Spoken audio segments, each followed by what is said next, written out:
A senior lecturer of economics at the University of Ghana, Dr. Edu Sarkodie, says a haircut is not an option for Ghana as the nation embarks on its debt exchange program ahead of its IMF bailout approval later this month. Our public debt, according to the World Bank, will be over 100%, 104% of GDP by the end of the year. We just have 1 month to close the year.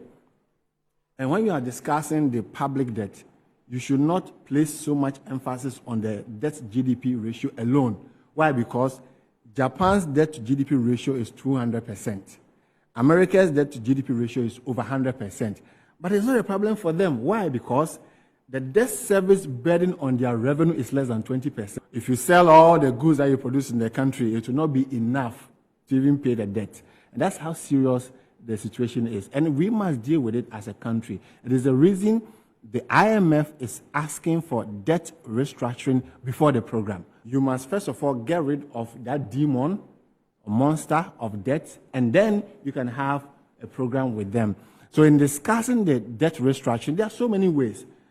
And that is why I am not happy about people or analysts who are always focusing on the haircut.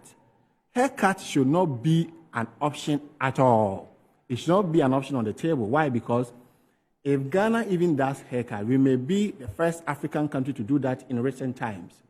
In the past, we've done it before. We did it in the 2000s or so, early 1990s. But because of lack of the flow of information, many people did not hear about it. Now, because of the presence of social media, every single thing is triggered, and you hear about it. So a haircut has serious economic, social, and political consequences. That shouldn't be on the table. The rest, the other options like asking for longer maturity period, deferring payment of interest, deferring payment of amortization, borrowing for a longer period to substitute for the loans for a shorter period. So these are all options there for us to do.